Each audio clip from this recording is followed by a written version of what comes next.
why can't the president do something about Adwoa Sarfo's case? What does the president have a peculiar difficulty in reining her in? Because the MPP is struggling in parliament because of numbers. Adwoa Sarfo is not there. And also, the gender ministry which she heads, I don't think is being run the way it's supposed to because the substantive minister is not there. And that's the question I sought to pose to Parker Boachedam. So does the president have any difficulty? I don't think so. I don't think the president has any difficulty. Okay. I think that there are two issues that we need to look at. Okay. I mean, Adwoa Sarfo is a member of parliament representing a constituent. Thousands of people have reposed trust and integrity in her. I mean, so that's on the political side. Right. Adwoa Sarfo as well also serves in government as a minister for gender. You are aware that there is a caretaker minister, and I think that I would disagree with you that the ministry is not being run well. I mean, the caretaker minister has risen up to the occasion very much, giving the public constant update on what has been done within the ministry, in particular as it relates to even the evacuation of people that are not Ghanaians, the Nigerians who are here, whom we are sending back into their country because they pose a major threat to us as it relates to the growing threats of terrorism, especially in the sub-region of West Africa. So clearly, that particular ministry as it relates to gender and affairs is really being managed very well under the caretaker ministry. And I think that, like I stated, I mean, President is very much in one mind in terms of singular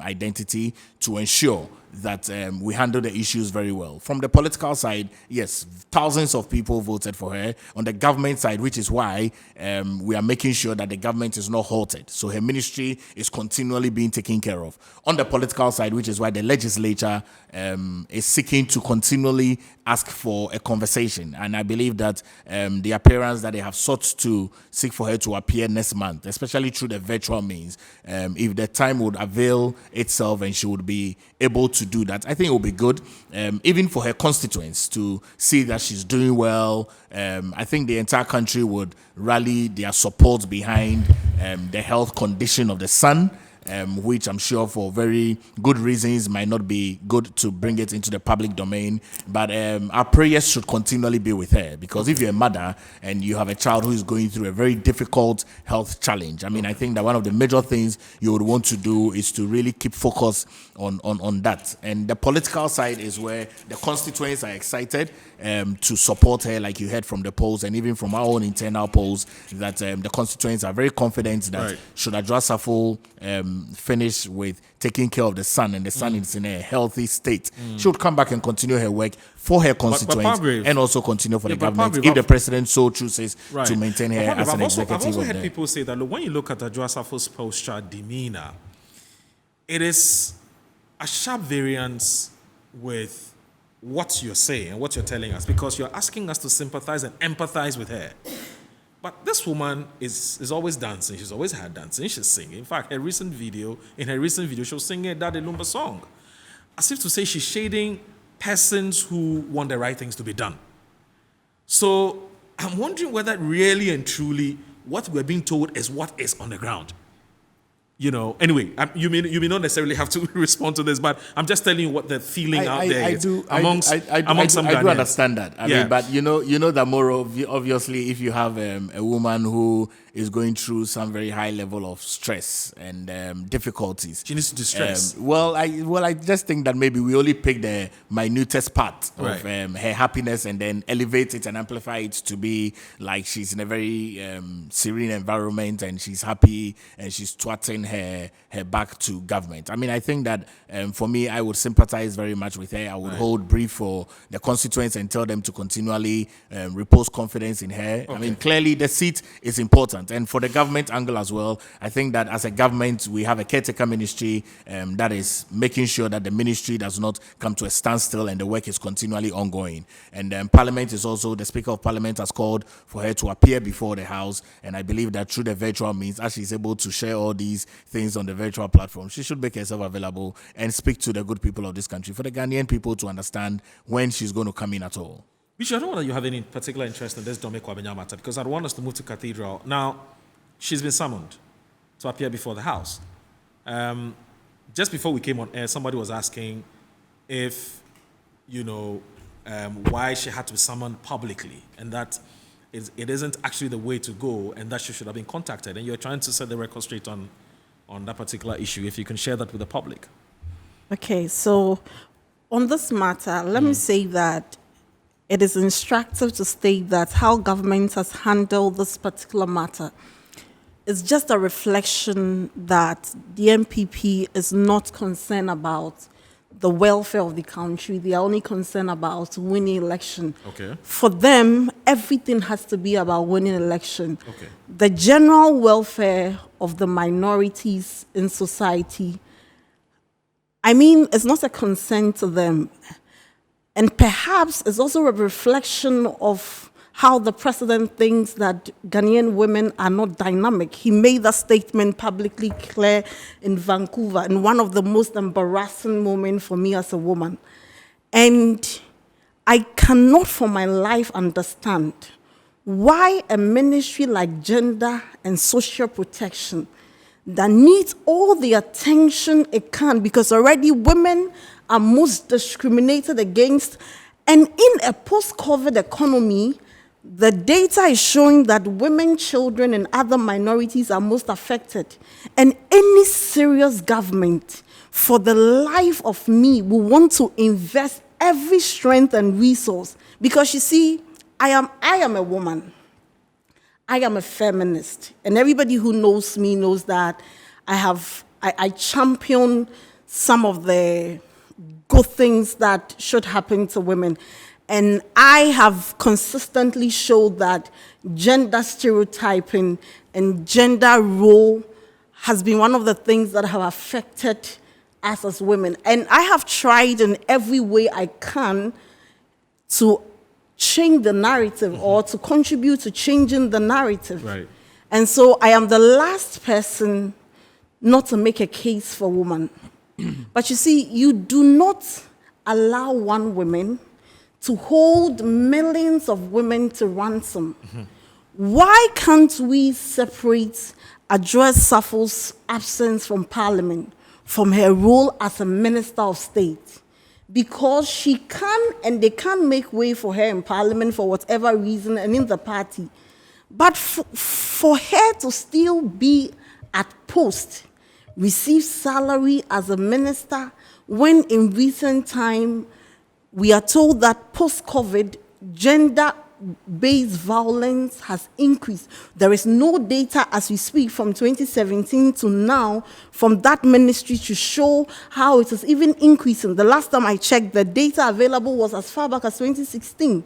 And we have these challenges, and we are told that, if the chief of staff can dole out 120,000 to her to come and vote during an e-levy, if you accumulate the salaries of MPs and even as a minister for a year, I'm sure it will just be around the 120,000. So why don't they give her another 120,000? Let her sit at home and take care. It was meant to be a birthday gift. Yes, so whatever thing, they can give her another leave gift so she can stay home, take care of her children as a mother, but the country must go. But you see, I am convinced that the second reason they cannot touch Adwoa Sarfo is because, she was a Minister of Procurement. Yes. She was the minister in charge of procurement. Yes, she was. And if ABAJ, who was the board or the chairman of the board, could make 15 million cedis in the space of 2 years, with all the procurement deals, with all the revelation coming up about how procurements were handled, perhaps if they dare touch her, she may have threatened to release all the deals they have cooked with that procurement processes. Right. Because if the board member could make 15 million, I can imagine what the others have made. He was actually in charge of procurement. Yes, she was the minister. She was the minister in charge. Yes, and so he was a CEO. This whole thing should not be discussed within the setting of gender-based. So you're suggesting there's more to this issue.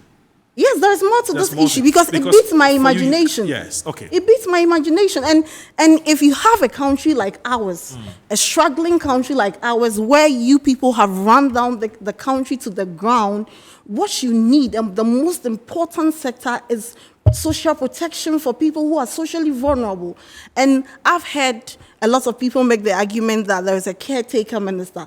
The caretaker minister has every limitations there are as a deputy minister. They can't give policy direction because you know why?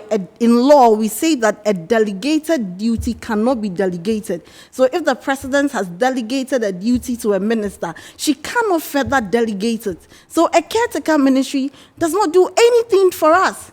And it's about time the government begin to reorient its notions and perceptions about what governance should be. Because for me, I think governance is so serious a business that you cannot expect to have a balanced life if you are in the public sector. Well, she says she's been in touch with the president. The president is fine with her situation. So I don't know why you're crying more than the bereaved. Yeah, I am actually the bereaved. I am a member of the society. I am a woman. That ministry relates directly to me.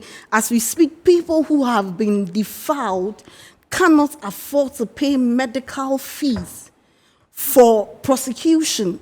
And this is what some of the things that the ministry should be championing. There is no minister at post who gives policy direction. Maybe she's working remotely. I mean, you can't tell. Maybe she's working remotely. No, she's not working remotely because the last time, yes, sometime last year in October or so, her leave was extended. Yeah, that's and true. she has this, when you're on leave, you don't work. And we are not told that she's resumed from her leave where she'll be expected to work remotely. So she's not working remotely. That's At true. best, she's doing Snapchat videos and TikTok. And I'm enjoying it. You're enjoying it? I can't do that video, Really? so I enjoy it. That's fine. All right, so that's it with the conversation about Domi Kwabenya. But I wanted her to explain to us when Parliament summons you before the Privileges Committee, and she was talking about she was telling us something about substituted service because they're unable to reach her directly for her to come down, for her to be questioning as to why she's been absent all this while. So if you can educate what is substituted service. So normally when you are required to be given notice for a hearing, or what we say actions which are in persona relates to you as a person, you are required to be served personally. And so if it were a court process, a bailiff ought to serve you personally. In this case, because she was not present, she was served severally through her research assistant, who confirmed that she had indeed received the service. Consistently, she was not appearing. So Parliament had no option than to go by media publication in the Daily Graphic. Because normally, even if you go to court, substituted service, you go through publication and by posting a copy at the courts. But here, because it's not the court, they published through the Daily Graphic. And then they carried the story and it was published. So that would amount to the second means, which is a substituted service, if personal service is not possible.